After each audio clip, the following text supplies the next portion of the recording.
라이트 클럽으로 오신 여러분 환영합니다. 반갑습니다. 반갑습니다. 반갑습니다. 네, 반갑습니다. 아이고, 반갑습니다. 예. 네, 알겠습니다. 자, 여러분 광고부터 가겠습니다. 마음이 급하시죠, 바로 지금? 저도 네. 잘미하고 광고로 말이 가겠습니다. 필요 없네. 네, 네. 그렇습니다. 자, 여러분들께 먼저 체감이 유기농 김치 7종. 김치. 네. 실종. 네, 그렇습니다. 그래서 김치를 그냥 김치만 먹을 수 없어가지고 네. 김치하고 어울리는 게 뭐가 있을까 고민하다가 이게 뭐겠어요? 흰밥? 흰밥. 아, 어떻게 흰밥에다가 바로 김치 먹을 수 있습니까? 그럼요. 그 밥이 진짜 맛있을 때는 김치하고 되게 맛있을 때는 쌀밥에. 그게, 예, 쌀밥에 네. 딱 얹으면 그게 제일 맛있어요. 아, 그래요? 네. 저는 삼겹살. 제가 졌어요. 졌어요. 인정. 비용이 너무 많이 들 것 아, 같아요. 비용이 네, 많이 들어서. 그래요? 그래서 네. 좀 가성비 굉장히가 가성비가 나오는 거 네, 라면으로 그래서. 했습니다. 라면. 저는 네. 진라면 광고에 김치가 온 줄 알았어요. 아닙니다.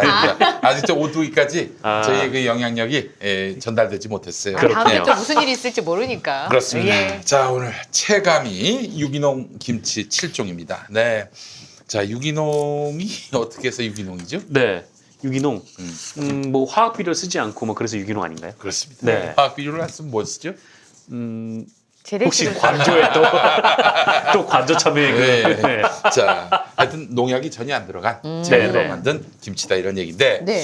자, 안심하고 먹을 수 있는 건강하고 맛있는 김치 체감이의 유기농 김치 7종 여러분들께 선사합니다. 네, 압도적 최저가로 네. 김용민닷컴에 입점했습니다. 네. 김치 드실 때 뭘 따지십니까? 김치 먹을 때요. 뭐 맛이- 사 먹는 김치를 택할 때 뭘 먼저 고려하십니까? 우리나라에서 만든 건가? 그렇습니다. 네, 그게 제일 네네. 중요하니까요. 역시 저 맞아요. 네. 중국산 김치가 아닐까. 초저가 김치하면 또 중국산 떠올리시는데 그렇죠. 네, 맞아요. 정말 네. 그렇습니다. 체감이 유기농 김치는 95% 이상의 국내산 유기농 농산물로 만들었습니다. 대한민국 농림축산식품부로부터 유기가공식품 인증, 유기가공식품 인증을 받았고요. 식품의약품안전처로부터 해썹 인증도 받았습니다. 네.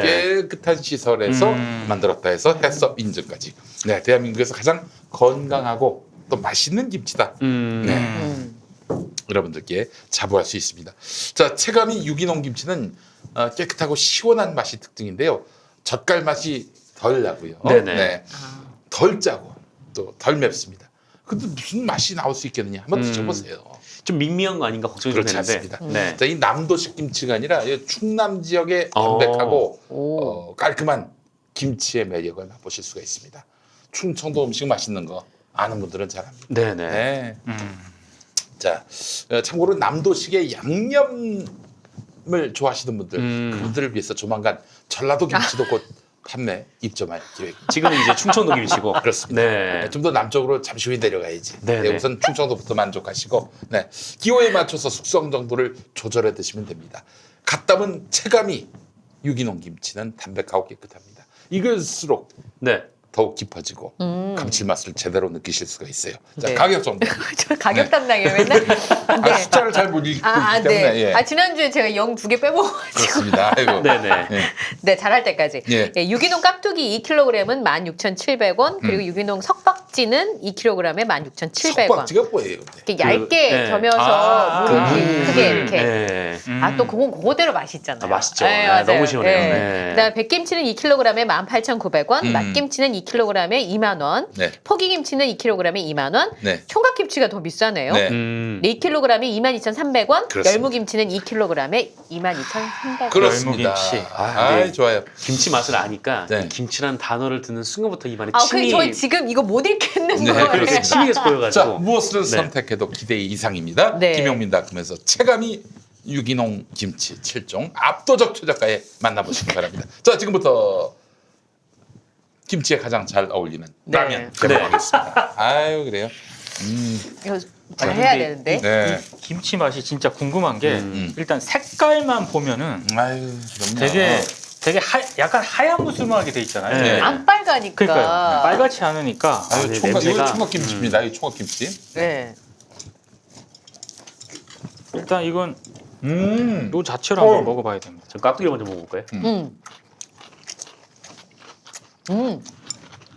맛있네요. 약간 슴슴해가지고. 네. 그죠? 너무 부담스럽지 않고. 네, 맞아요, 맞아요. 아기 있는 집에서 먹어도 괜찮을 정도인 그럼요. 것 같아요. 유치원생이나.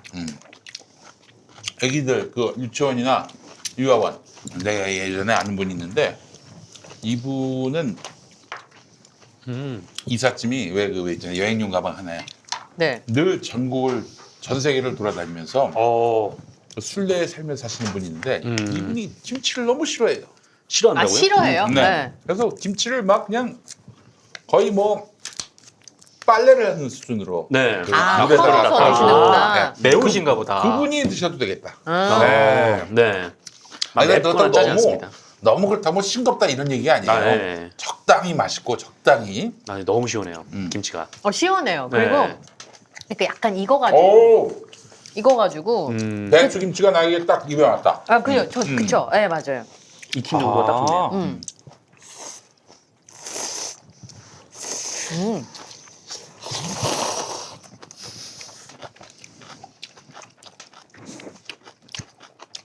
아, 배추 김치에 딱 적합해요. 네. 예. 아, 이 김치는 고급이네요. 역시 라면에 김치. 라면에 김치를 넣어 보니까 음. 확실하게 질적으로 맛이 다릅니다. 아 그래요?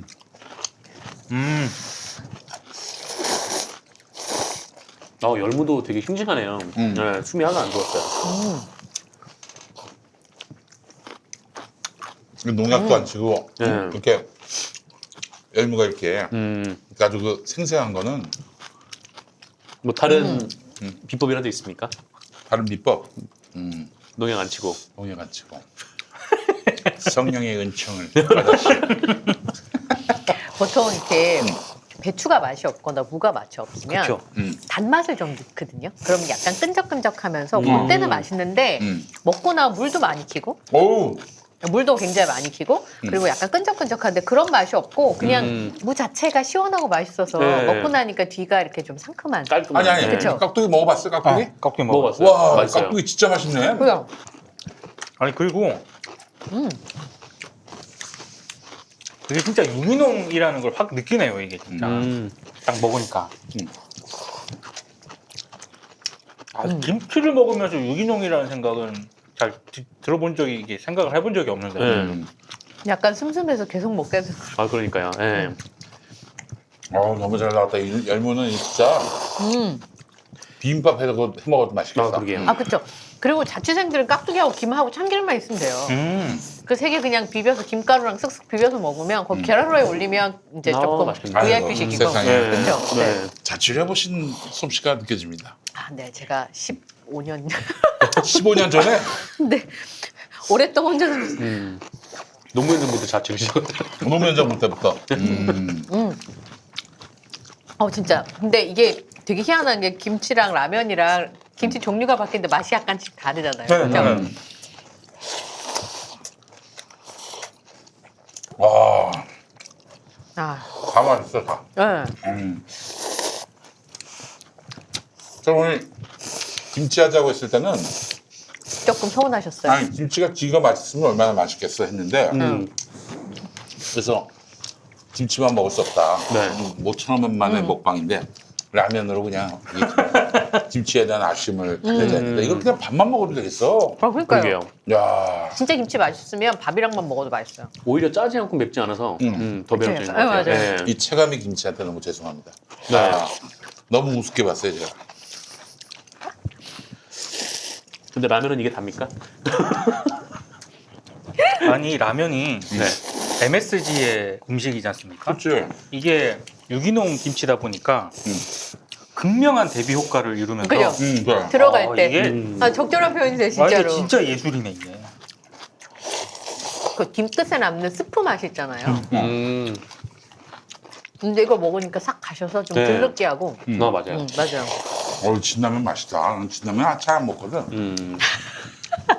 진라면도 맛있어. 아니 김치가 좋아야 맞아요. 먹는 라면 맛도 맞아. 좋아져요. 우리 제작진분들이 열심히 PPL을 방지하고자 테이블을 감아줬는데 상표 다 말하고 있어요. 소용이 없었어. 그러니까요. 너무 솔직한 분들이라. 자취했을 때는 원주에 있을 때 네. 원주에 아이고. 아 제가 그 밥하기가 싫어가지고 2년 반을 라면만 먹었어요. 아이고. 그럼 살 저녁을. 엄청 빠지는데요? 살이 빠진다고요? 엄청 빠져. 그러진 진짜요? 않았고요. 저 낮엔 이제 아침 점심은 회사에서 먹으니까 네. 근데 딱 3년을 라면을 거진 아유. 2년 반 3년을 먹었는데 딱 어떤 느낌이 오냐면 멀리서도 스프나 MS 냄새를 감지할 수 있어요. 익숙해지셔가지고. 어. 네. 그러니까 한 번씩 먹으면 되게 맛있는데 매일 먹으면 멀리서 입안에서 그 스프의 마지막에 남은 그 한알갱이가 그럼. 느껴지는 그랬었거든요. 그래서 제가 라면을 잘 안 먹는데 너무 많이 먹어가지고. 근데 김치랑 먹으니까 그 느끼한 맛이 사라졌어. 네, 맞아요. 라면은 김치하고 먹어야 돼. 맞아요. 아우, 너무 신뢰스 좋네요, 이거. 열무가 진짜 맛있네요.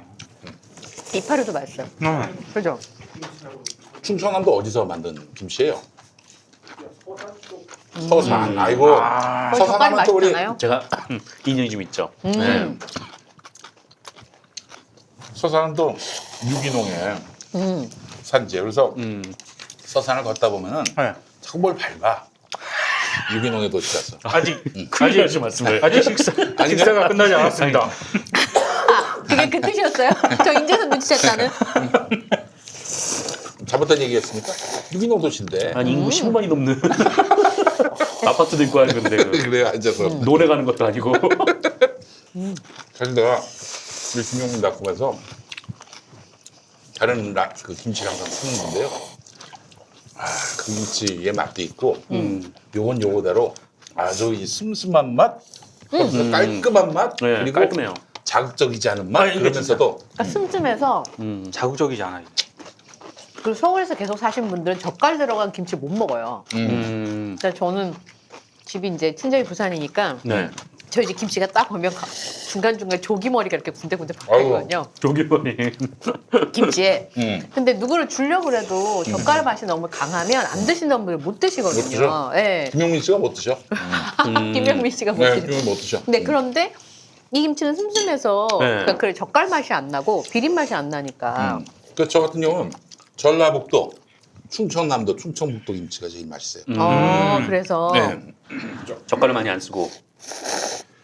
그렇죠. 막 저희 집 김치는 이상한 거 많이 나오거든요. 해초류도 생선 보존 못한 해초류들이 막 기어서 나오고. 그래서 못 드시는 분들은 좋아하시는 분들은 시원하니까 좋다고 하시는데 못 드시는 분들이 많거든요. 아 그래요. 그 젓갈류 좋아하시는 분들도 있어. 아, 맞아요. 너무 맛있다. 근데 이 김치는 진짜 좋은 재료 본연의 맛에 정말 건강한 양념을 네, 그렇습니다. 그러니까요. 아, 내가 이제 차원에서 직장 생활할 때 바로 그랬거든. 뭐 진짜 어제 온갖 젓갈이 들어간 김치, 뭐 김치를 거의 못 먹었어요. 사실은. 그리고 짜고. 짜고. 그래서 심지어는 김치만 짠 게 아니라 돈가스도 짜. 돈가스도 네, 짜요. 처음에는. 그건 그 집이 좀 못한 것 같은데. 아, 내 입맛에 딱 맞네.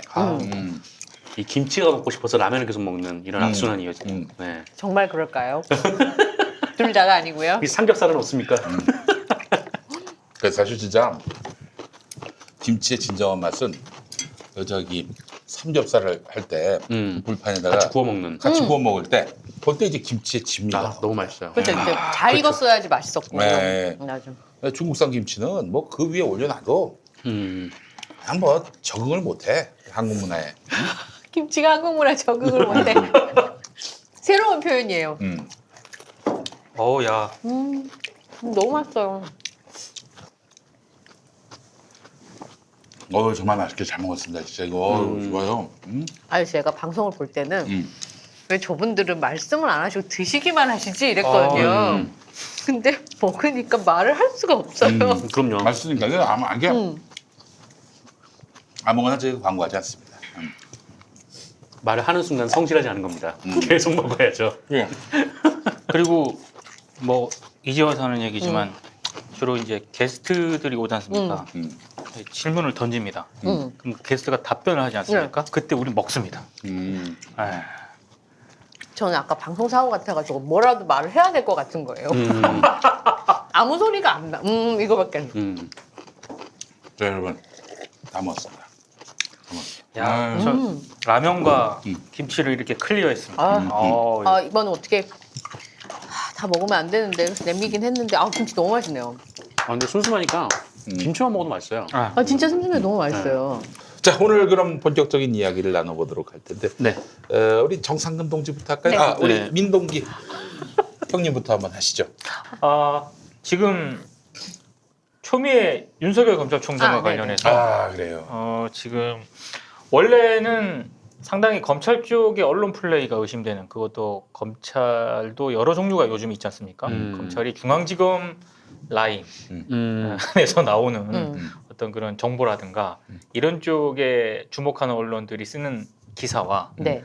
대검 형사부라든가 이런 쪽에서 나오는 정보를 쓰는 기사가 완전히 다르거든요. 그렇지. 근데 지금 조선일보 같은 경우에는 한동훈 검사장이 채널A 기자를 지난 2월에 만났을 때 난 유시민 관심 없다 뭐 이런 발언을 선택적으로 상당히 보도를 했다라고 중앙지검이 지금 수사팀에서 반발을 하고 있지 않습니까? 그러니까 조선일보 그 보도에 대해서 중앙지검에서 반발하고 있어요. 있죠. 유시민 난 관심 없다. 이 발언이 보도된 것이 네. 잘못됐다 이러면서 왜곡이다 이러면서 그렇죠. 중앙지검에서 조선일보를 상대로 그리고 잘못됐다. 누가 봐도 며칠 전에 나온 그 조선일보 기사는 한동훈 검사장을 쉴드치기 위한 기사라는 성격이 굉장히 짙죠. 누가 봐도 유시민 관심 없다라고 얘기를 직접 했으니까.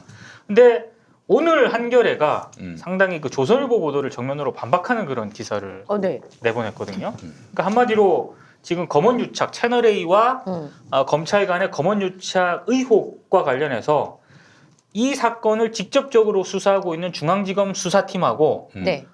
대검 형사부가 갈등을 벌이고 있는 겁니다. 그러니까 대검 형사부라고 하는 거는 검찰총장의 직접적인 지위를 받고 있기 때문에 아무래도 윤석열 총장의 입김이 강할 수밖에 없고. 윤석열 씨가 대검찰청의 주인이에요. 그렇죠. 우두머리예요. 그러니까 네. 이제 검찰총장 하니까 뭐 어디야 그 이렇게 하시는 대검의 네. 대검의 대빵이에요. 네. 그러니까 제가 윤석열 씨가 그 왜 점심 먹으러 갈 때 그 왜 창밖으로 모습 보이는 곳 이제 안 그거 사진 나올 때 나오는. 네. 대검청사에 대검청사. 그렇죠. 네네. 그것도 이제 안 보이게 해놔가지고 음. 윤 총장의 모습을 이제 볼 수가 없는 그런 상황인데 그 아쉬움을 표하는 언론도 있습니다. 아, 많아요? 정신 나간 언론입니다. 아쉬워요 그게. 뭐가 아쉬워? 그걸 볼 수 없다는 식으로 진짜 김용민 PD가 얘기한 것처럼 아쉬워하는 듯한 기사를 쓴 곳이 꽤 있어요. 밥 먹으러 가는 모습을 볼 수 아. 없다고. 근데 제가 오늘 주목한 거는 여기까지는 이제 많은 분들이 알고 있는 그런 사안들이잖아요. 제가 주목하는 포인트는 조금 다른데 이거를 지금 한겨레가 오늘 상당히 흔히 말하는 윤석열 총장에게 비판적인 기사. 논조로 기사를 썼거든요. 대단히 이례적인 기사라고 저는 봐요. 그러니까 지난주까지만 하더라도 경향신문이 상당히 간간히 이런 기사를 썼어요. 근데 경향신문과 한겨레가 지금까지 윤석열 총장이라든가 검언유착 의혹과 관련해서 보인 스탠스라든가 이런 걸 감안을 해보면 다 균질적이지 않았어요. 그러니까 막 어떨 때는 이랬다가 어쩔 때는 저랬다가 이런 상황이었거든요. 네. 근데 지금 어찌됐든 오늘 한겨레가 굉장히 이 문제를 주요하게 윤석열 총장에게 상당히 비판적인 어떤 그런 기사를 실었는데 이 언론 지형이 대단히 제가 봤을 때는 조금 앞으로 굉장히 이게 중요한 포인트가 될 것 같다. 왜냐하면 흔히 말해서 조선일보, 중앙일보, 동아일보는 사주와 간부와 기자가 혼연일체가 돼 있다라고 생각을 많이 하지 않습니까? 그래서 검찰 개혁에 반대하는 이런 그 스탠스를 지금까지 지속적으로 취해왔고요. 앞으로도 이런 식으로 스탠스가 나갈 겁니다. 그리고 SBS 같은 경우에는 완전히 그냥 이거는 그냥 검찰 발로 의심될 수밖에 없는 리포트를 지금까지 계속 하고 있어요. 그래서 이런 어떤 기성 언론들의 스탠스는 앞으로도 변하지 않을 것이고 어떤 상황이 발생하더라도 윤석열 총장 입장에서 기사를 많이 쓸 겁니다. 근데 제가 오늘 그래서 한겨레 이 기사를 주목하는 이유가 있는데 한겨레가 이런 기사를 많이 저는 앞으로도 줄곧 써줘야 된다라고 생각을 하는데 제가 불안하게 생각하는 거는 이게 그럼 한겨레 차원의 어떤 편집국 차원에서 나온 그런 방향과 스탠스냐? 저는 거기에 대해서는 물음표를 던지고 싶습니다. 그러면 기자 개인의 생각이라는 말씀이죠. 그러니까 그것도 한겨레 기자 중에서 어떤 기자가 스탠스를 뭐 잡고 기사를 쓰느냐 여기에 따라서 굉장히 좀 많이 좌지우지가 될 가능성이 있다. 한겨레는 야 이 기사가 왜 나오니? 다시 써와. 야 이 기사가 야 너 정신 차려. 너 지금 몇 년 다니냐 이 회사. 이런 사람이 없어요 기본적으로. 네. 예, 아주 너무 터무니없는 기사는 그럴 수 있겠지만은 분위기 완전 다르네요. 그러니까 좋은 기사다 혹은 뭐 흠잡을 기사가 아니다 하면은 뭐 그냥 패스가 되는 거예요. 보통의 경우는 신문사에서 데스킹을 할 때 스탠스가 맞지 않으면 다시잖아요. 근데 제가 이제 우려하는 대목이 이제 그 부분인데요. SBS라든가 조중동이라든가 언론사주라든가 이런 쪽이 확실하게 그 이니셔티브가 가진 어떤 그런 언론사들은 좀 이런 단어가 거칠지는 모르겠지만 상명하복 위에서 때리면 그냥 가요. 그렇지. 기자들 일선 취재 기자들끼리 쭉 가요. 근데 그렇죠. 한겨레라든가 경향이라든가 심지어 지금 KBS라든가 이런 쪽에서는 그런 어떤 수직적인 문화가 아니거든요. 아, 그래서 다르군요. 어떤 사안에 대해서 기사의 방향을 컨트롤하는 게 상당히 간부들에서 밑으로 내려와 있어요. 근데 그 내려와 있는 지점이 언론사 상황에 따라서 굉장히 포인트가 다르고요. 심지어 취재 기자 선에서 방향이 결정되는 경우도 저는 많다고 보거든요. 네. 그러니까 이런 스탠스가 앞으로 야, 뭐 추미애 장관과 윤석열 총장 사이에 갈등이 됐든 네. 검찰개혁 국면이 됐든 공수처 이슈가 불거지는 그런 사안이 됐든 간에 앞으로 이런 이슈는 계속 불거질 텐데 흔히 말하는 SBS나 조중동은 아주 단일 대우로 이 문제를 이슈 파이팅을 할 거라고요. 근데 거기에 반해서 경향이나 한겨레는 굉장히 파편화된 대응으로 각계전투. 대응을 할 가능성이 많거든요. 경향신문의 유희곤이가 딴 데로 갔대. 네. 딴 부서로 갔대. 그래서 네. 뭐 보도가 정말 과거처럼 뭐 엉망이 아니에요. 윤석열을 뭐 거의 우상화하다시피 한 그런 보도는 많이 사라졌어요. 네. 요즘에. 네. 근데 그 궁금한 게 KBS는 도대체 지금 뭐예요? 거기는 스탠스가 뭐예요 도대체? KBS는 일단 무개입 스탠스입니다. 아, 개입을 하지 않는다. 일단 이 윤석열 총장과 추미애 법무부 장관 사이에 이 숱한 갈등이 불거졌는데도 불구하고 9시 뉴스에서 리포트가 없습니다. 지금. 없어요, 그냥 아예. 없어요. 오늘 할지는 모르겠는데 없습니다. 그러니까 제가 볼 때 이거는 몇 가지 이유를 추정을 해볼 수가 있는데요. 간부들이 전혀 컨트롤을 못하고 있다. 네, 그렇지. 리포트나 아이템 발제에 있어서. 왜 그런지는 모르겠습니다. 근데 전혀 컨트롤을 못하고 있을 가능성이 하나 있고 네. 또 하나는 여전히 KBS의 법조 검찰 라인들은 조금 문제가 있다. 바뀌었어도. 왜냐하면 이건 발제를 만약에 했잖아요. 이거는 발제를 하고 안 하고의 문제가 아니라 이 사안이 불거졌기 때문에 당연히 법조 검찰 라인들이 이거 취재를 해야 돼요. 당연히 리포트 내야 되고 리포트가 없습니다. 발제를 안 했을 가능성도 저는 있다고 봐요. 아, 그럴 가능성도 있다. 이 여기에 반해서 MBC는요. 저희가 좀 이렇게 저렇게 취재한 바에 따르면 총대를 매는 사람이 있어요. 있죠. 거기. 총대 매는 사람이 있고 없고의 차이가 MBC와 여타 언론의 차이라고 보시면 돼요. 저도 비슷한 MBC는 총대를 맵니다. 네. 그 과거에 박성재 보도국장 지금 사장인데 네. 그 양반이 총대를 맸어요. 뭐냐면은 나는 보도국 책임자다. 내가 잘못됐고 내가 틀렸다면은 나를 그냥 나의 목을 쳐라. 그러나 이 보도가 나갈 때는 나는 나의 모든 책임과 또 나의 지위를 걸고 할 것이다.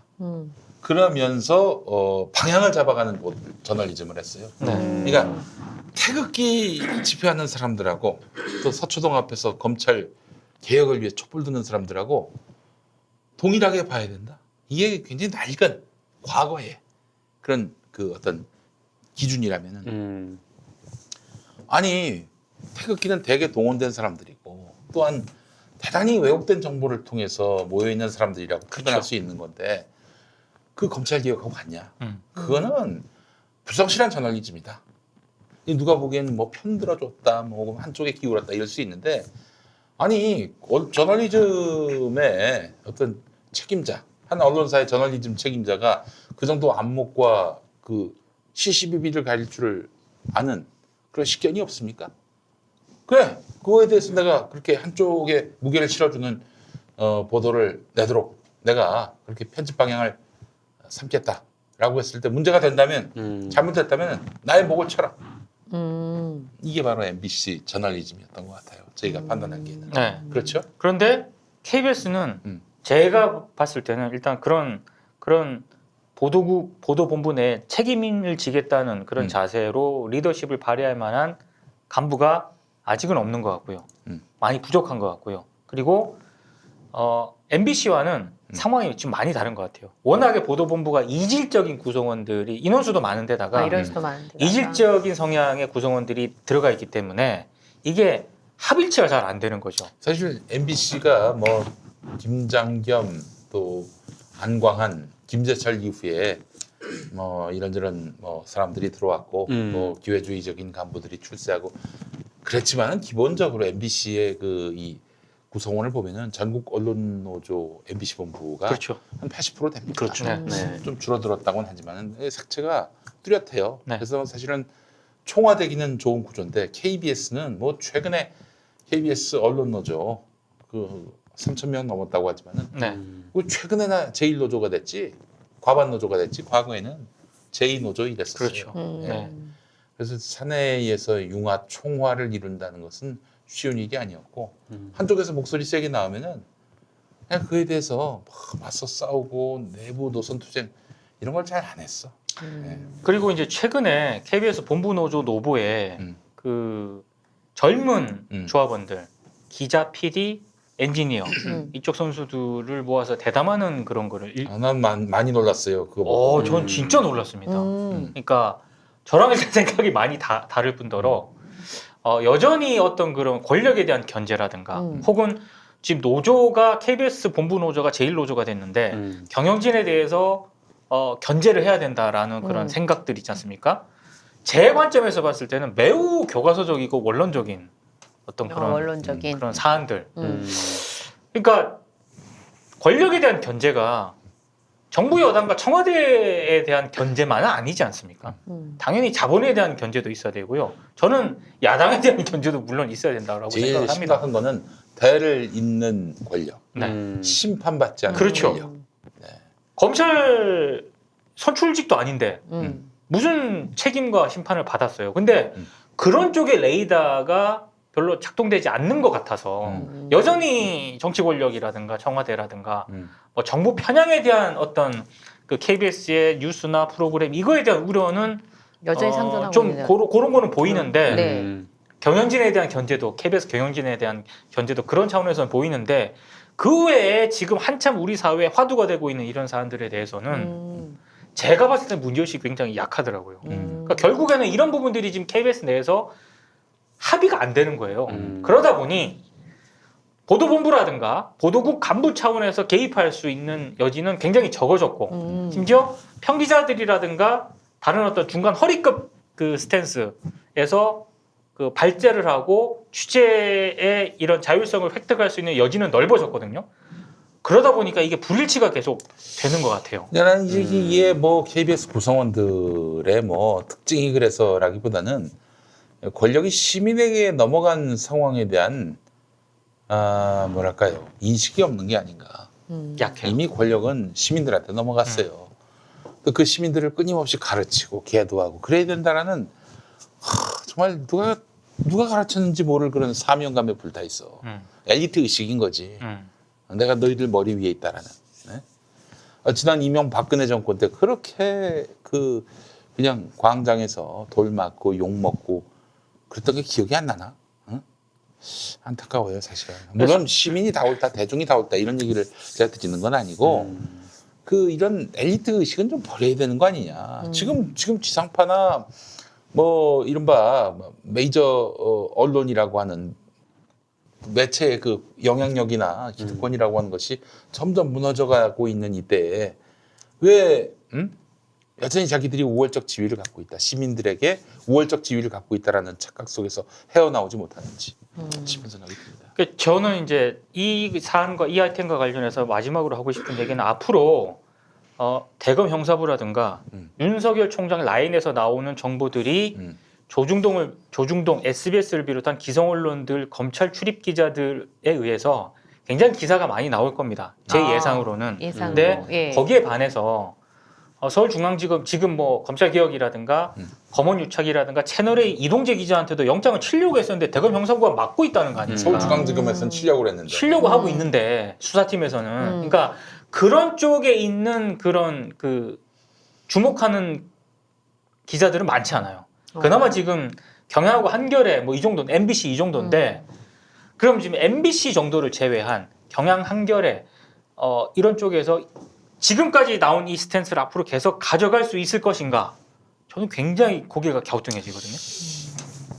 4차원의 어떤 그런 스탠스가 아니라 기자별 혹은 어떤 단이 취재하고 있는 취재 단위별 이런 상황에 따라서 스탠스가 달라질 가능성도 저는 있다고 봐요.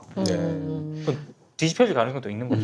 저는 여기에 덧대서 하나 좀 첨언하고 싶은 것이 지금 이렇게 원래 이제 그 윤석열 검찰총장이나 뭐 검찰의 정당성에 상당히 무게감을 뒀던 언론들이 조금씩 이제 좀 빠지고 빠지고 국면에. 있죠. 지금 그것은 이제 뭐 언론의 변화도 있겠지만 뭐 그만큼 현재 윤석열 검찰총장이 굉장한 무리를 무리수에 무리수를 더했고 하고 있다. 열심히 또 그렇게 빨아줬더니 그 재판에서 판판이 깨지는 거예요 검찰이. 자기들도 보고 듣는 게 있을 거 아닙니까? 그것도 있고 그렇게 다 같이 한 목소리로 조국을 밟았는데 아니 여당이 압승을 했어요 선거에서. 아 이게 우리의 이 아젠다 세팅이 잘못됐구나. 그래서 아 이건 아니다. 더 여기서 시민들하고 각 세워봐야 소용없다. 경향이 난결에는 아마 그런 스탠스의 변화가 있었던 게 그 배경이 아닐까 싶어요. 거기는 그래요. 한결의 경향은 그래요. 스탠스의 변화를 고민 중이다. 저는 아직까지. 그건 아직까지 유보적인 변한 건 아니고. 변했다고는 저는 아직까지는 보지 않습니다. 제가 먼저 변했고. 아니, 독자가 우리 신문이 바뀔 줄 알고 네. 기다리고 있는 중이에요. 지금. 기다리고 그냥 있는 중이에요. 토대 자체가 굉장히 약하다고 저는 보고 있기 때문에 네. 그렇게 바뀌려면은 이 스탠스가 바뀌려면은 아까 김용민 PD가 얘기한 MBC처럼요 누군가가 딱 총대를 메고 내가 끌고 갈 테니까 나중에 나한테 책임을 물어라, 날 쳐라 이런 리더십이 필요하거든요. 근데 지금 없어요. 그 리더십이 성공했어요. 시청률 면에서는. 성공했어. MBC 뉴스의 어떤 그런 신뢰도도 또 시청률도 많이 올라갔고요. 네, 이 박성재 현 사장이지만 당시 이제 국장이 했던 것과 좀 비슷한 그런 행위를 할 수 있는 게 사실 이렇게 여지가 많지는 않았었어요. 그러니까 뭐 그동안 뭐 이른바 막 좀 민주적인 언론이다라고 하면은 그렇죠. 이게 뭔가 그 책임자가 책임을 가지고 뭐 따라와라고 했을 때 사실 그렇게 이렇게 응하는 사람이 별로 많지 없어요. 않았어요. 근데 분위기 자체가 사실 그런 네. 그게 분위기일 수, 문제예요. 예, 그럴 수 어떻게 없는 보면. 분위기일 수 있고. MBC는 어쨌든 뭐 여기 이제 전국 언론노조 MBC 본부가 뭐 다수를 차지하고 있고 한번 같이 싸워봤던 사람들이기 그렇지. 때문에 이게 좀 또 더 용이해지지 않을까. 박성재 사장의 그 리더십이 가능한 거는 그 양반 해고가 돼봤잖아요. 그렇죠. 해고가 돼서. 네. 그래서 사실은 저기 스피커 만드는 일을 하셨어요. 클럽에 본인이 직접 스피커를 만들었어. 그 대단한 거죠. 네. 진짜 그렇게 그야말로 고난을 겪은 사람들이 갖는 이런 어떤 배짱이라든지 그 배포가 보통이 아닌 거야. 네. 자, 하여간 이 윤석열 검찰총장의 운명이 좀 풍전등화입니다. 그렇습니다. 어떻게 돌아갈지 한번 지켜봐야 되는데 적어도 작년 9월부터 다 같이 한 목소리로 막 한 사람을 패대기 치고 짓밟고 그랬던 언론들의 협업이 완전히 이건 뭐 국민들에 의해서 비웃음을 샀다. 네. 지금도 열심히 진중권 빨아주는 거 봐봐.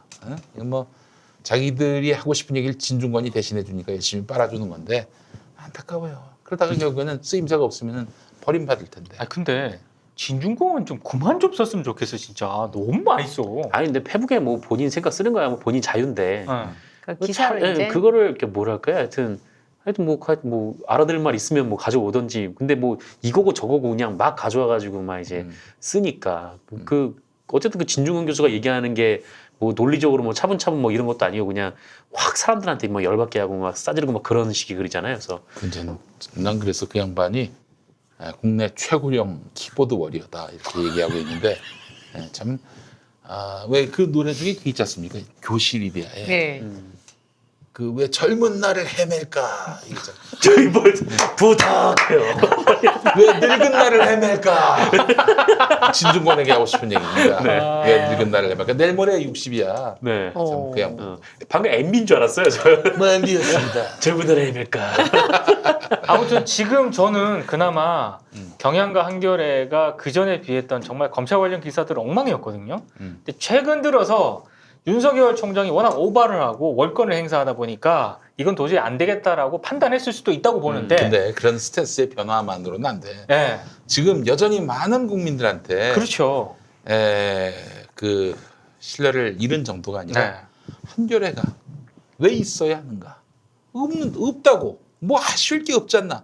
이런 질문에 답을 해줄 때예요. 존재의 의미를 보여줄 때야. 네. 예.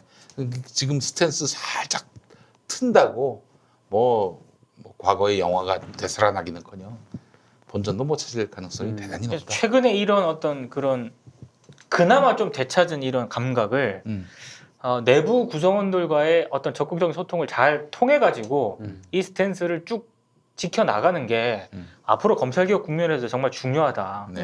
저는 이 말씀을 꼭 드리고 싶어요. 그러기 위해서는 뭐 후배들의 의견을 잘 수렴하고 이게 좋은 게 아니에요. 아, 총대 메고 내 목을 걸고 이 어떤 우리가 말하고자 하는 바에 책임과 무게를 실을 수 있는 그렇죠. 그런 권위라고 하면 좀 그런 표현이 그렇고 저는 적절한 권위는 필요하죠. 저는 적절한 권위가 사라졌기 때문에 흔히 말하는 그 사주 있는 언론사 말고요. 그나마 상대적으로 민주적이라고 평가받는 언론사에서 그 적절한 권위가 사라졌기 때문에 지금 중구난방 개판이 된다고 생각을 하거든요. 네, 그래요. 선배들이 그 너무 이제 보신주의예요, 보신주의. 맞아요. 예. 욕 안 먹으려고 그러고 있어요. 아니, 그 어느 순간 막 그 선배로서 또 책임자로서 권위를 내세우면은 이 사람 말이야 파쇼네, 독재네. 이 사람 X 감수성이 모자라네. 이런 식으로 사람을 쓰레기로 모으니까 움츠러드는 거예요. 그리고 선배들이. 실제로요.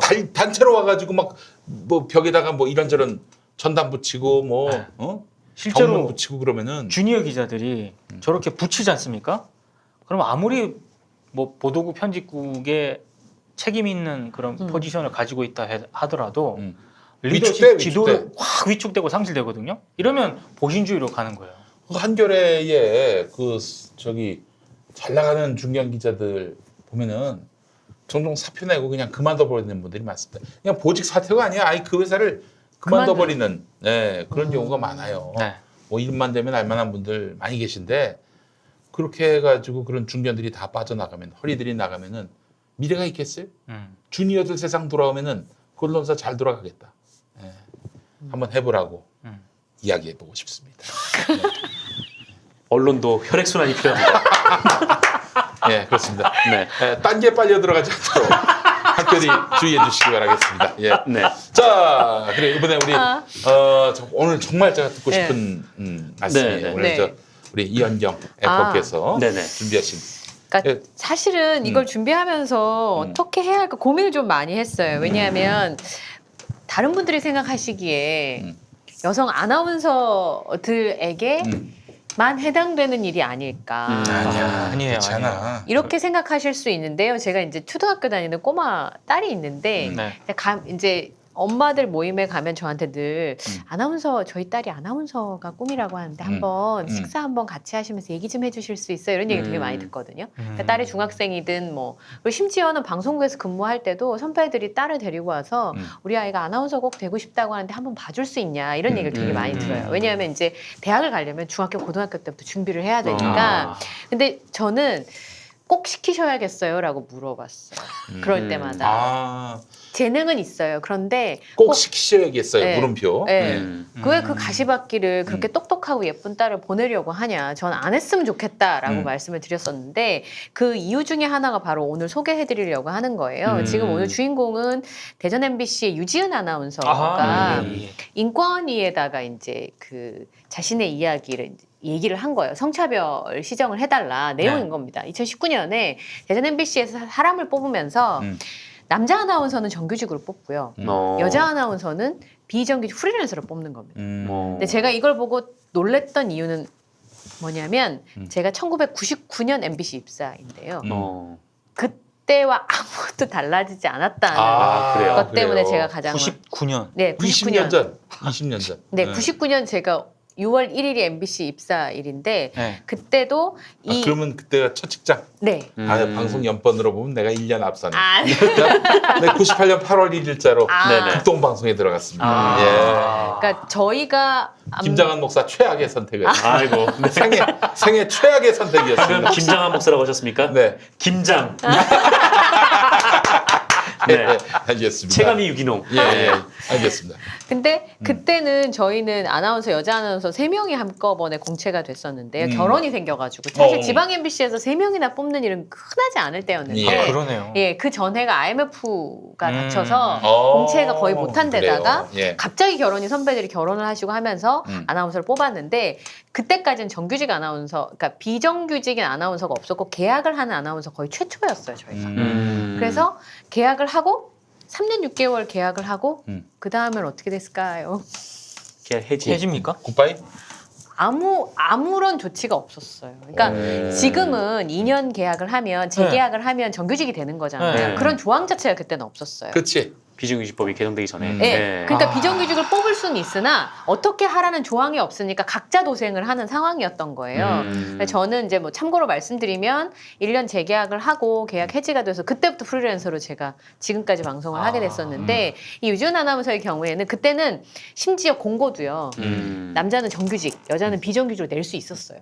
지금 큰일 나지. 지금 큰일 나잖아요. 네. 공고 자체를? 네, 그렇게 내도 사실 뭐 그게 문제 삼는지도 몰랐고 그게 문제가 되는지도 몰랐고 그래서 아나운서로 이제 비정규직으로 이제 비정규직이죠. 그러니까 계약을 해서 아나운서가 되면 이제 정규직으로 돌려주냐 마냐 결정해야 되잖아요. 그렇지, 그렇지.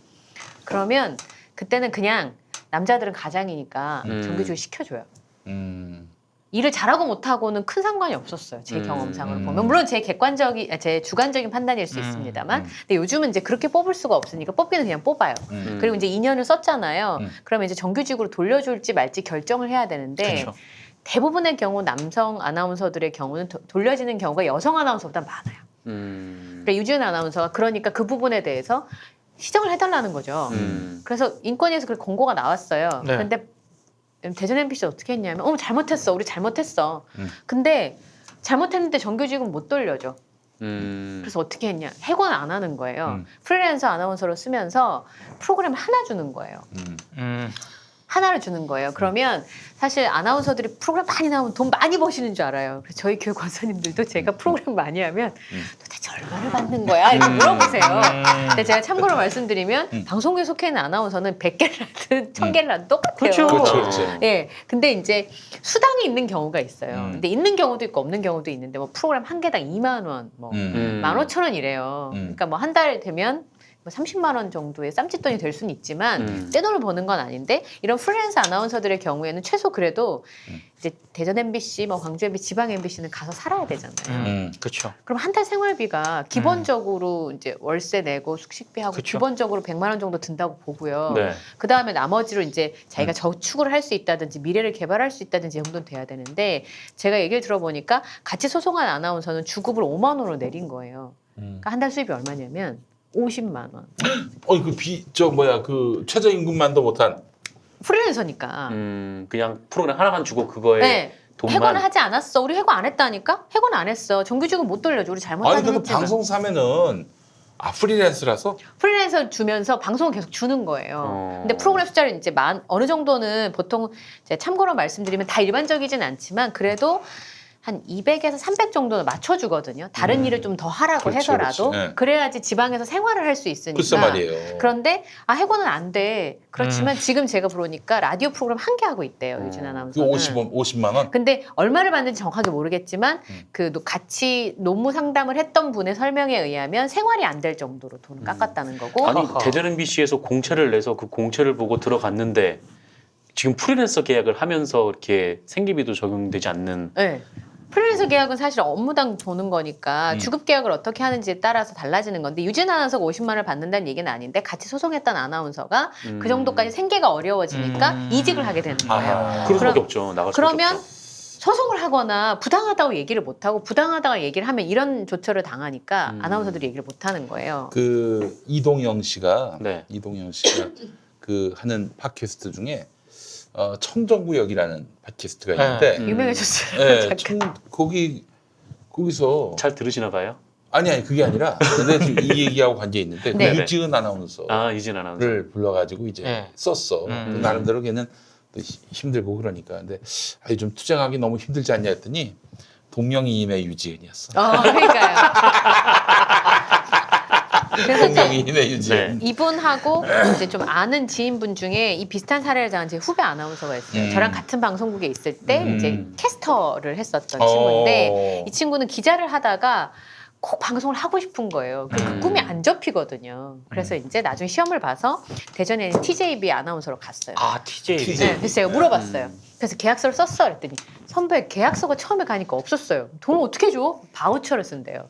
아마 여기 계신 분들은 이제 패널을 하시니까 출연자 이제 메인 분들이 MC가 있어요. 메인 MC가 아니고 출연자로 가면 뭐 출연료 보통 뭐 10만 원, 뭐 20만 원, 30만 원 이렇게 주면 사인을 하면은 돈을 입금해 주잖아요. 네. 그거는 매주 갈 때마다 쓰는데 근데 그런 경우도 사실은 대략 뭐 한 3개월은 같이 하시는 이게 약간 암묵적인 동의가 있잖아요. 근데 그 뉴스를 하고 방송을 진행한 아나운서를 바우처를 줬다는 거예요. 그래서 매주 사인을 했대요. 바우처라고 하는 건데 바우처가 아니라 바우처라고 하는데 방송사요. 우리 바우처라고 그러죠. 예. 바우처. 이게 뭐냐면은 출연자들 그러니까 일회성으로 나오는 일회성으로. 예, 일회성으로. 이용직이지 이용직. 오면은 이름 쓰고 뭐 주민번호 주소 쓰기도 쓰고, 하고 주소 쓰고 뭐 사인하고. 전화번호 쓰고 그리고 내면은 이제 그걸 갖고 출연료가 나오는 건데 그쵸. 이와 관련한 일화가 하나 있어요. SBS의 그 라디오 전망대. 네. 선배 지금은 퇴직하신 분인데 그 양반이 이제 그 98년이었을 거예요. 97년인가? 98년이겠지. 그때 IMF 막 도래하고 나서 도래하고 나서 그때 SBS가 정말 잔인했습니다. 각 부서마다 한 명씩 자르는 거야. 아, 그러니까 어떻게 되느냐? 각 부서에서 저 새끼 잘라야 된다. 저 새끼 회사 발전에 아무 도움이 안 된다. 저 새끼 나쁜 새끼다. 난장판이었겠네. 그러니까 그 잘려 나간 사람들 보면 되게 다 정말 법 없이도 살 사람들, 천사 같은 사람들 이런 사람들만 그냥 밥이 돼서 나간 거야. 대부분 그렇습니다. 근데 이제 라디오국에서 우리 선배가 전망대 PD인데 거기 출연했던 어떤 분이 회장을 만났는데 회장은 내가 거기 출연했는데 출연료가 안 줍디다 웃으면서 한 얘기였는데 진짜라고? 회장이 누구냐고 한마디 한 거야. 이 선배는 이게 바로 이거 될 상황이었어요. 네. 그래서 어떻게 했느냐 막 창고 가가지고 바우처를 뒤지는 거야. 아, 이거 쓴 거. 요만한데 바우처를 발견한 거야. 큰일 날 뻔했다, 큰일 날 요만한 뻔했다. 종이가 그 생명의 어떤 그 메모지였어. 생명의 메모지. 구세주네, 구세주. 네, 구세주 이거 같은. 구세주. 예. 그래서 결국 그 양반은 살았어요.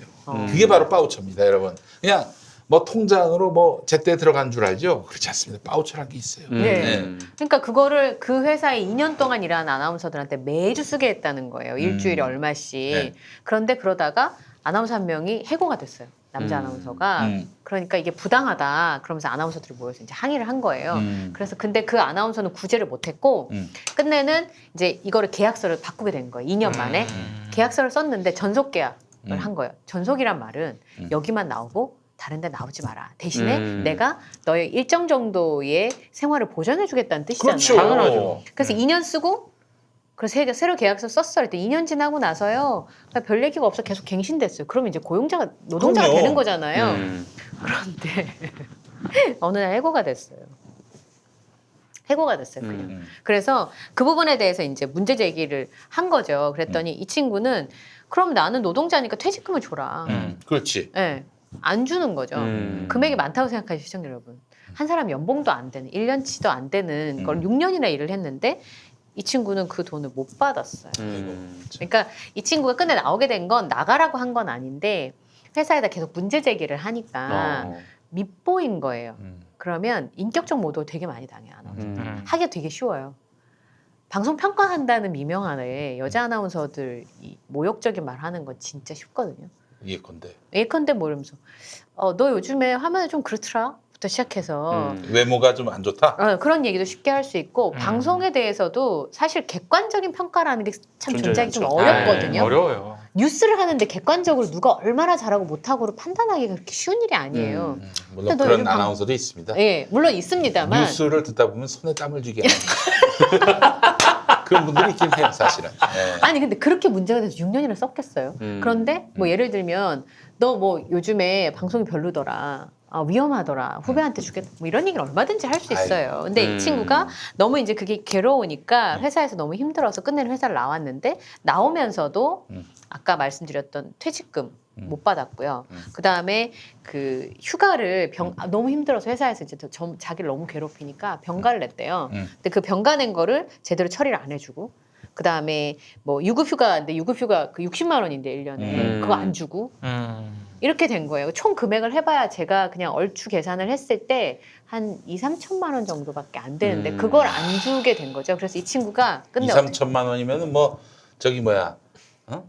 뭐 거의 뭐 한 달에 200만 원 정도네. 네. 네. 6년 일했는데 그래서 끝내는 이 친구가 나와서 소송을 했고요. 지금 1심은 승소를 한 상황이에요. 네. 근데 아직까지 이제 이 친구는 끝내 그래서 이제 국감에도 등장을 했었어요. 이 아나운서들에 대해서 부당한 처우에 대해서. 그리고 이게 법적으로 싸우다가 도저히 안 되겠어 이 친구 로스쿨 갔어요. 그래, 변호사가 누군지 알 것 되려고. 같아요. 네. 네. 그래서 제가 통화를 했더니 1심은 승소를 했는데 선배 근데 이거 남자 여자 문제로 가면 저희 너무 힘들어요 이러는 거예요. 그러니까 여성이니까 부당하게 대우를 받는다라는 걸로 페미니즘 이슈로 파이팅이 되면 많은 분들이 아나운서들이 이렇게 고초를 겪고 있고 정당하지 못한 곳으로 되어 있다는 것에 대해서 얘기를 못 듣고 여자 남자 또 편갈려 싸우게 되면 이게 이제 문제가 되는 거죠. 아니 그 문제는 아니지 기본적으로. 네. 아니 남녀를 떠나서 그 한 사람의 저널리스트로 그 왜 다른 사람들은 다 저널리스트로 성장하게 하면서 기자 직군이라든지 뭐 남성 아나운서라든지 왜 여성 아나운서는 잠깐 소비하는 거 아닙니까? 소비하는 겁니다. 소비하고 버리는 거 아니에요. 예, 저 심지어 저희 선배님들 중에는 결혼을 했어요. 제가 아나운서 됐을 때는 결혼을 하면 청첩장에 나오면 뭐 한 일주일에 한 달 뒤에 그만두는 걸로 그냥 서로 당연히. 암묵적으로 당연히. 그런 시절이었어요. 참. 근데 저희 선배님이 안 그만두시고 일을 하신 거예요. 근데 제가 주저해서 들었어요. 선배가 뉴스를 너무너무 잘하는 선배님이었는데 뉴스 딱 하니까 뒤에 남자 선배들이 야, 쟤는 결혼하니까 목소리가 변했어. 신혼여행 일주일 갔다 왔는데 무슨 목소리가 변해요. 목소리가 변했다고. 아니, 목소리가 근데 변했어. 성희롱이지, 그건. 옛날 같지 않아? 그리고 이제 아이를 낳으면 저도 아이를 낳으면 당연히 아이를 가지면 배가 나오니까 당연히 그만두는 걸로. 근데 저는 마지막까지 단추 잠그면서 방송했거든요. 아이고. 근데 이런 친구들은 아예 저처럼 결혼을 하고 그 얘기를 그러니까 그럴 수 있는 기회조차 없는 거예요. 그리고 제 후배 아나운서는 이제 저 밑에 남자 아나운서로 근무하는데 그 친구는 후배들은 맨날 6개월짜리인 거예요. 여자 아나운서 후배들은. 그러니까 아이고. 그것 때문에 위에 부장님들하고 계속 싸우다가 미운 털이 박혀서 회사에서 계속 얘를 공격을 하는 거예요. 그래서 원형 탈모도 오고. 아이고. 네, 그래서 저한테 상담하러 온 적도 있었어요. 선배, 내가 후배들한테 볼낯이 없어서 선배들한테 이 친구들 정규직 해줘야 된다고 싸우는데 나까지 미운 털이 박혀서 여기저기 자꾸 발령을 내는 거예요. 그리고 너 그만두면 안 되겠냐는 얘기를 하고 사적으로. 그래서 이런 얘기를 좀 전해드리고 싶었어요. 사실 아나운서는 밖에서 보면 되게 대우받는 보이고. 직업, 화려해 네. 보이는 직업이잖아요. 그렇죠. 어떤 분은 야, 너 맨날 메이크업도 해주고 화장도 해주고 너무 좋겠다 막 이러세요.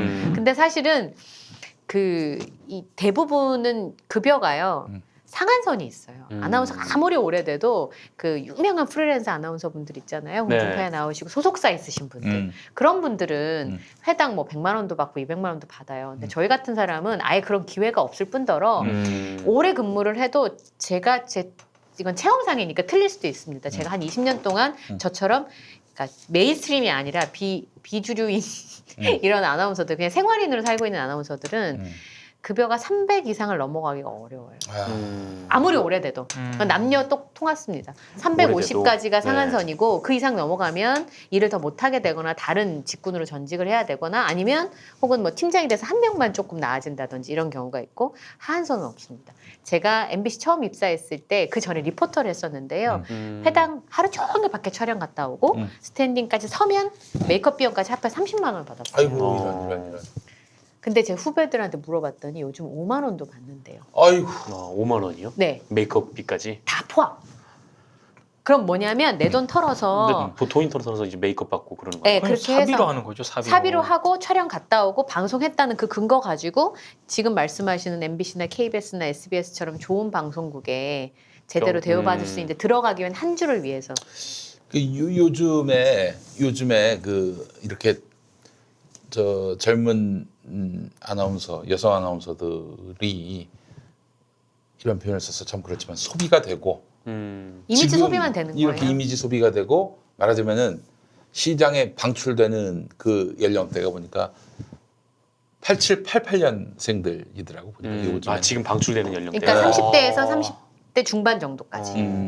그러면 새 직장을 얻기도 너무 어렵고요. 그렇죠. 음. 되게 애매하죠. 네. 그래서 그냥 부지런히 알아보고 다니는 거예요. 뭐 유튜브, 팟캐스트 이렇게 네. 본인이 하기도 하지만 본인이 하기에는 너무 이제 사실은 힘들거든요. 제작 경험은 없으니까. 맞습니다. 그래서 참 너무 안타깝더라고.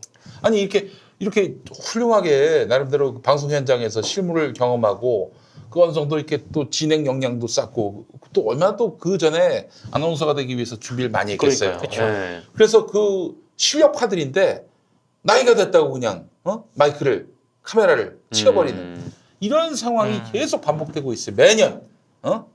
이게 엄청난 손실 아니냐 이거야. 네. 우리 사회에. 그러니까 저는 뭐 지금 방송국 지방 MBC나 지방 KBS나 뭐 이렇게 사실 열악할 수밖에 없는 상황이잖아요. 재무 구조가 점점 더 지방은 어려워질 더 수밖에 심해지죠. 없고. 네. 통폐합되고 네. 없어지고 뭐 그러는 상황이고. 근데 저는 또 반대로 어떤 생각이 드냐면 유튜브나 이런 플랫폼들이 발달하기 때문에 이제 지역 MBC라고 생각하지 않고 프로그램을 만들어도 돼요. 그렇지, 그렇지. 네, 제가 그 울산인가에서 만든 방송 중에 서울에 나들이 와보는 컨셉의 다큐멘터리 같은 게 있었어요. 그래요. 네, 왜냐하면 저는 부산인데 가출하면 다 서울로 갔어요, 저희는. 그리고 가면 선배들이 저한테 네. 야 가면 코베가 조심해야 돼. 너같이 엉성한 애는 가면 당한다고 막 이랬었거든요. 아. 그래서 서울역에 내리면 긴장하는. 말하자면 지방에서 생활하던 사람은 서울에 대한 막연한 동경심도 있지만 두려움도 좀 있거든요. 그렇지. 그렇죠. 네. 근데 가서 TV나 프로그램에 나오는 그런 곳에 가보는 것도 즐거움이에요. 근데 그런 컨셉으로 사투리를 써가면서 만드는 프로그램이 되게 각광을 받은 적이 있었거든요. 그러니까 플랫폼을 운영을 하는 사람의 생각이 좀 바뀌면 그리고 이제 그 재밌는 프로그램을 아래 자막을 어느 나라 언어에 따라 다르냐에 따라서 수익을 얼마든지 아나운서 한 명 먹여 살릴 정도의 프로그램 만들 수 있거든요. 전 그렇게 생각해요. 근데 그거를 무조건 편의상 그리고 새로운 얼굴을 자기들만 지겨워요, 사실은.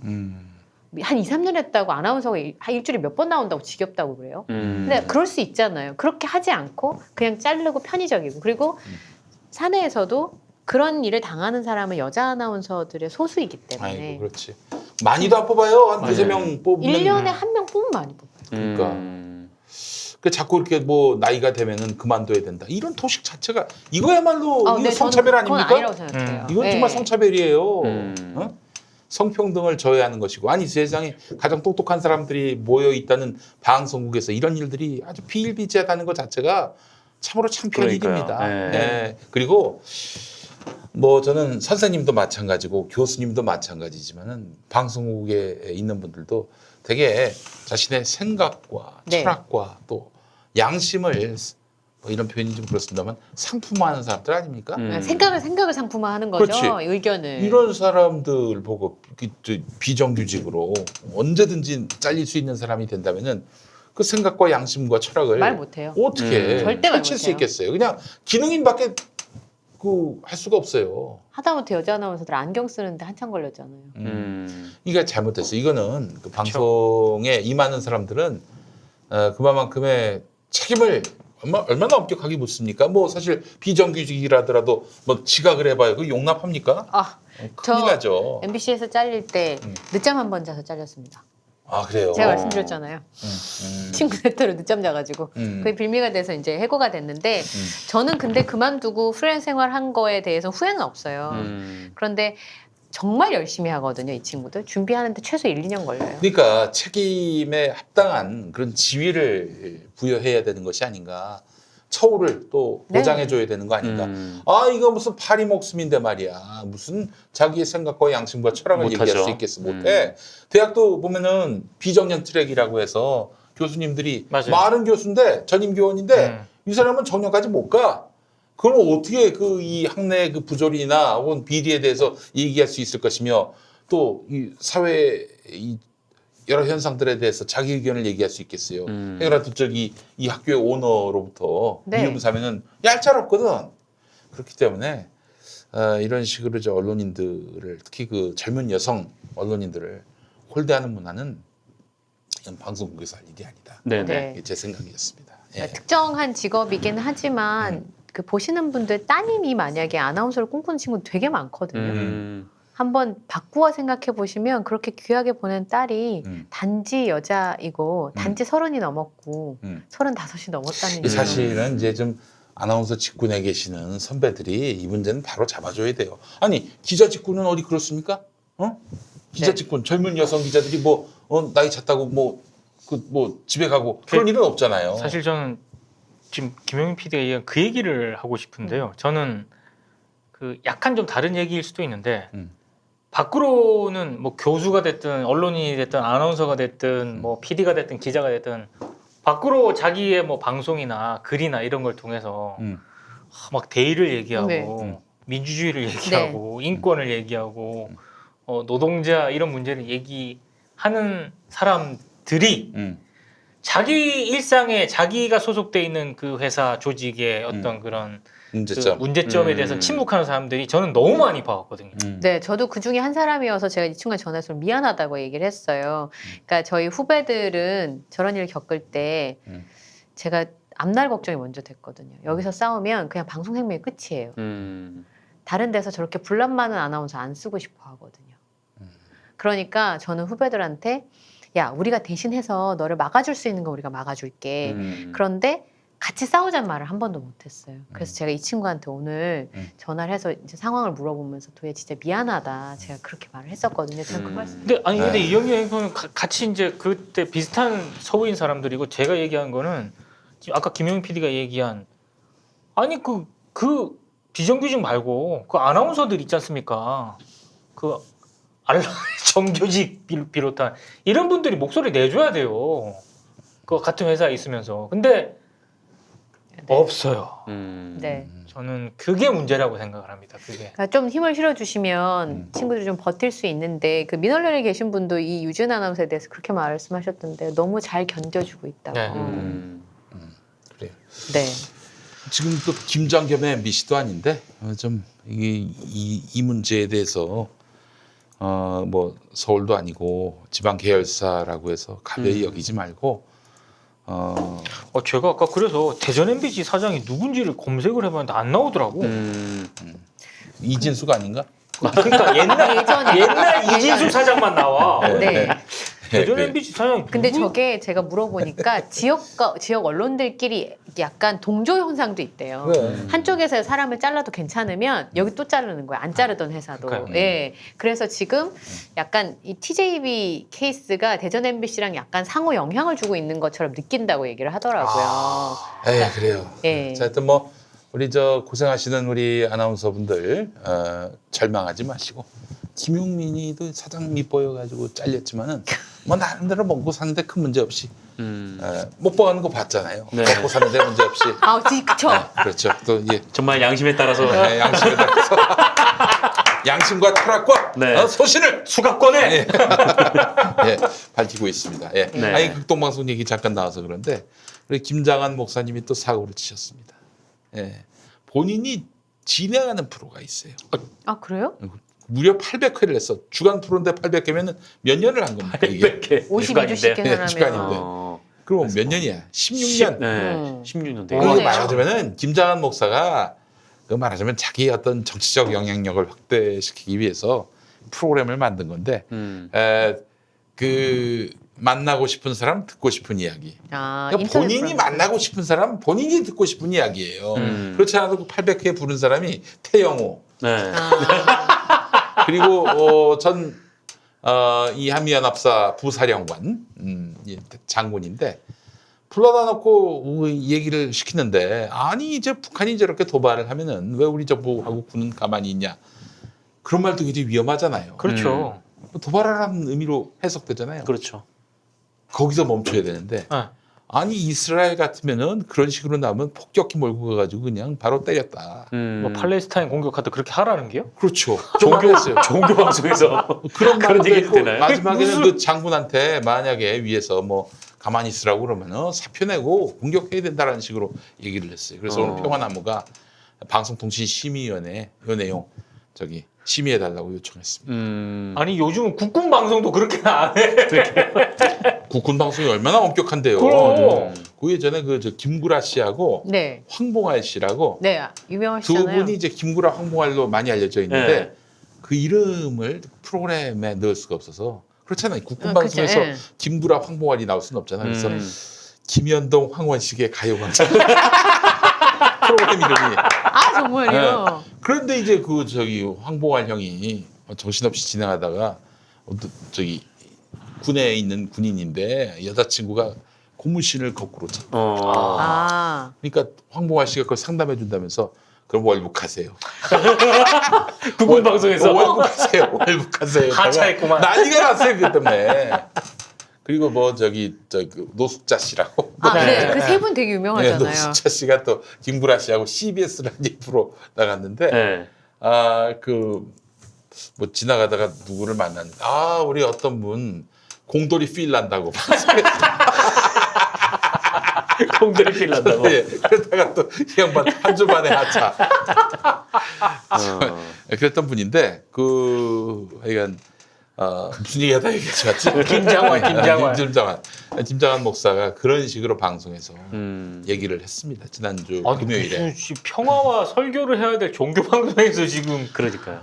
아니 그 양반 자체가 이제는 뭐 이제 80이 넘은 양반인데 그만해야 되는데 그럼 참 답답해요. 지난번에도 전도 안 하고 40년 되는 날 점심 같이 먹었고 아 네, 맞아. 맞아요. 또 얼마 전에 무슨 일이 있었는데 우리가 그렇지 6월 그 둘째 주 금토 1,100명 모아놓고 속초에서 무슨 행사하려고 하는 맞아. 거를 코로나 네. 29개. 코로나19 그래서 네. 우리 저 평화나무가 집요하게 강원도 방송통신위원회 보건복지부 전화 넣고 압박가해가지고 결국 행사를 취소하게 만들었습니다. 근데 듣기로는 그 극동방송의 고위층이 치를 떨어한다고 김용민 치를 떨어한다고. 네. 아니 왜 김 목사님 그렇게 생각하시면 안 되지. 김 목사님이 그랬다는 건 아니지만 네. 김 목사님이 극동방송 잘 되라고 한 거 아닙니까? 그렇죠. 망하라고 네. 하는 거 아니잖아요. 그걸 그렇게 생각하시면 안 되지. 아무리 미워도. 네. 나 낙선할 때 너무 좋아하셨다는데. 뭐 그런 얘기 들었습니다. 예. 그 얘기 누가 전해주시는 거예요? 그 나름대로 다 극동방송에 소식통이 있습니다. 예. 기